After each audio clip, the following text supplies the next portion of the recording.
So now that we know how the MR machine works, or the scanner works in general, and how versatile it is, we can start talking about the bolt response. And here's just another reminder of the different types of sequences, again underlining the versatility of the MR machine, that can be used in a scanner. And here are some parameters that we typically vary in those sequences. The TR, which is the repetition time, that is the interval between each excitation for a given slice.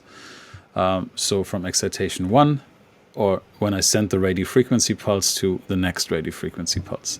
TE is the interval between the excitation and data acquisition. So when the radio frequency coil actually starts recording the data, which as we saw in an earlier image, we should wait a little bit of time after the radio pulse is sent into the system.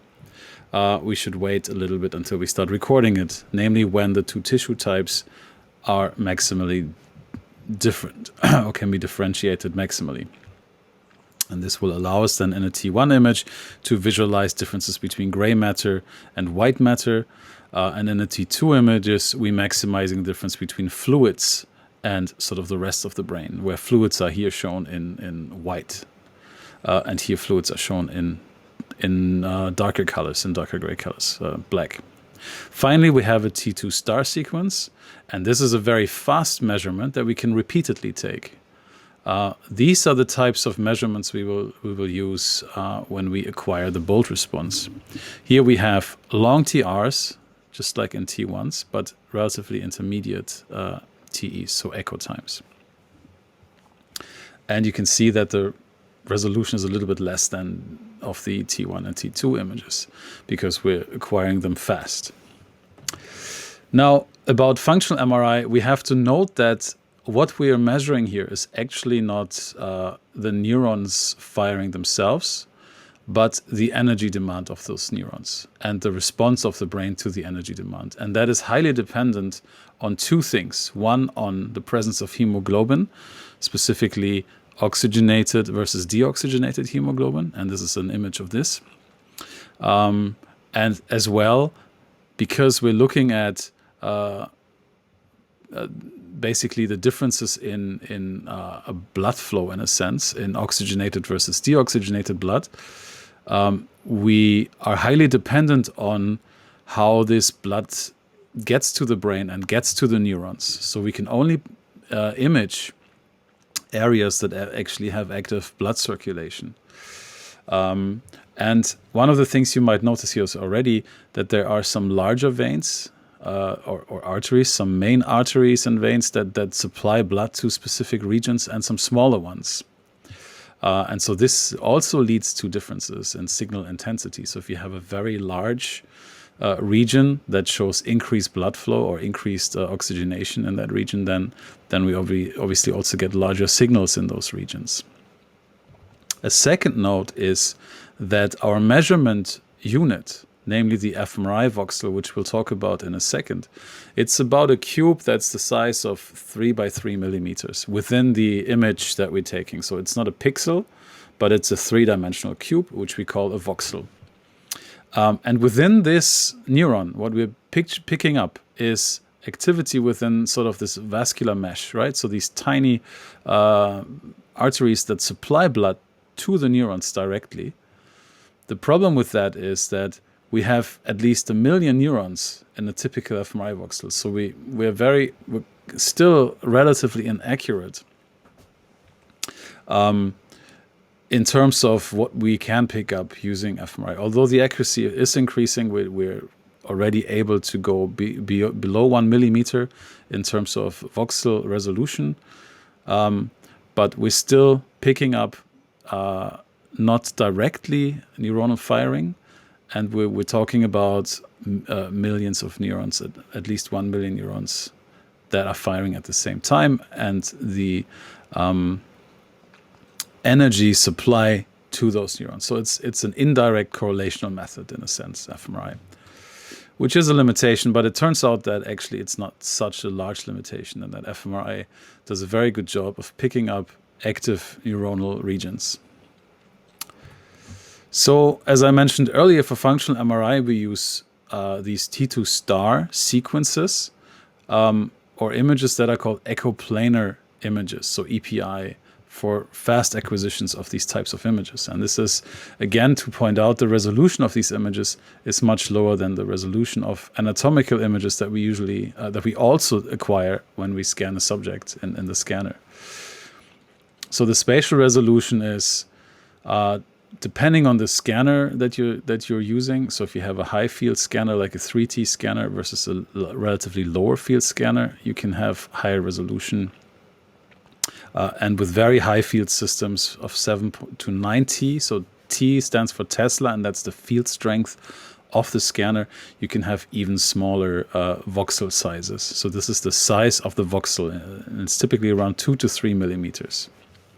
In the data you'll be working with, it's going to be 3 millimeters, as you saw in the tutorial already. Now there's a bit of a trade-off between the spatial resolution and the sampling speed, so you can be faster at lower resolutions, which gives you a better sort of temporal resolution of the bold response, which I'll show you in a minute. Or you can have better spatial resolution, but then you typically record at a slower pace. And then there's a third dimension, is how much of the brain you want to cover. If you reduce that, then again, you can be faster or have higher resolution. Now there's some problems with these types of echoplanar images that we're acquiring, so the EPIs or T2 star weighted images. Namely, there are some distortions throughout the brain, but we can correct this. And there are some signal dropouts, and we can correct those to some degree, or we can try to find a sequence, an echoplanar imaging sequence that minimizes the dropouts. And this can be done, for instance, by changing the orientation at which you're recording, well,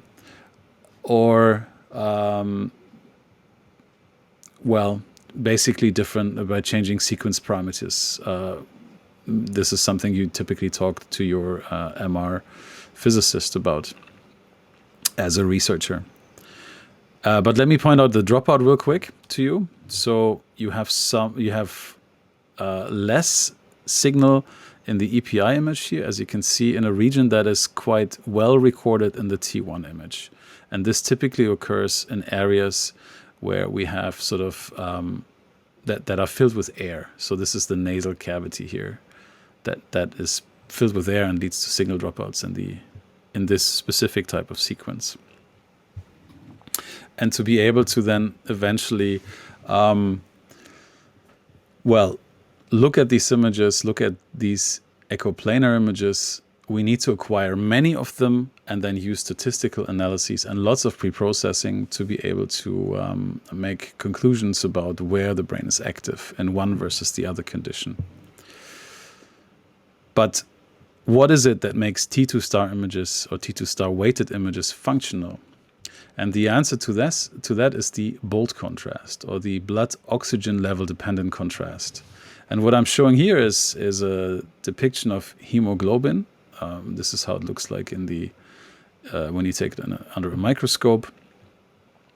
And hemoglobin is basically the reason why we can work with the bold contrast. And this has been illustrated in a sort of proof of concept study by Ogawa and colleagues who did this experiment in 1990. And this is also in the book, the Hutelsong McCarthy book, which I recommend as a reading for the course. So what they did in their study is they took a rat brain, they took a rat, not just the brain, and in one condition they let the rat breathe highly oxygenated air. So that means that breathing a lot of oxygen leads to oxygenated hemoglobin within the brain, and this is the image they took from a rat that, this is a representative image from a rat breathing oxygen, basically. And then in another condition, they let the rat just breathe normal air, and this is an image that reflects how the brain looks like when it's breathing normal air, using these echoplanar imaging sequences. And what you can see here, it's quite obvious, and you can even depict this or pick this up with the naked eye, is that this is a relatively smooth brain, but there's some stuff happening in this brain. And when you look closely in the center of the brain, you can see what it is. And you can see that this is clearly arteries here that are appearing in black. So we have a lot of signal loss in these regions that contain deoxygenated hemoglobin, or blood that has relatively little oxygen, whereas we do not have these dropouts in regions that have oxygenated hemoglobin. So that means oxygenated hemoglobin does not lead to signal loss because it's non-magnetic or diamagnetic, whereas deoxygenated hemoglobin does lead to signal loss because it's paramagnetic or magnetic. And this is something we can use. So when we look at the Bolt response, typically what we see is we see a signal increase when regions are active. But that's kind of counterintuitive based on this finding here, right? So when we have oxygenated blood, we have more activation in a sense. We have less signal dropout relative to when we have deoxygenated blood. But when neurons are using oxygen, they should have more deoxygenated blood, or?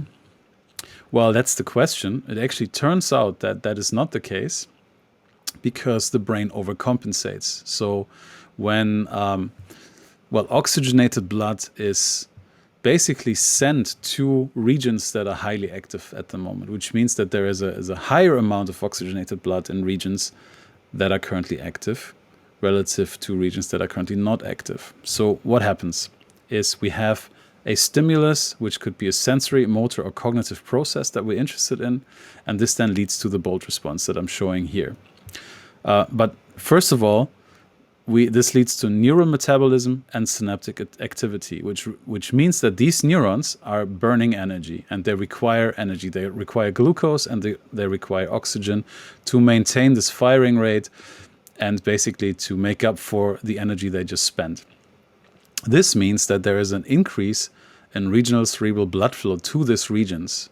So, in fact, there's two arrows here indicating that there's sort of an overcompensation in this blood flow, which also means that the body sends, or the brain sends, more oxygen to these regions than is actually required or can be taken up by these neurons, leading to a higher amount of oxygenated relative to deoxygenated hemoglobin in these regions, and leading to this canonical Bolt response that takes about 5 seconds to rise to threshold or to peak, and then takes another 5 to 15 seconds to return to baseline.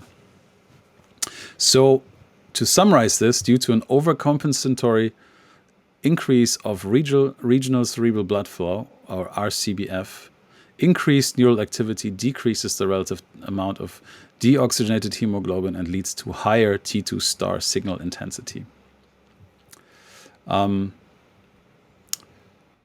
Another way and simpler way to think about this is that if oxygenated hemoglobin is red and deoxygenated hemoglobin is blue, you can even see this but in fact, if you, and this is how these studies actually started, if you were to look at arteries in the brain, if a region is active, then you can see the artery become red or go from blue to red, because the oxygenated hemoglobin flows into this area and sort of pushes away the deoxygenated hemoglobin, which is what eventually leads to this Bolt response. And the Bolt response therefore is reflecting basically that the blood is becoming redder, which is a reflection of it being more oxygenated. And that occurs specifically when neurons are active. And this is what we're picking up with functional magnetic resonance imaging.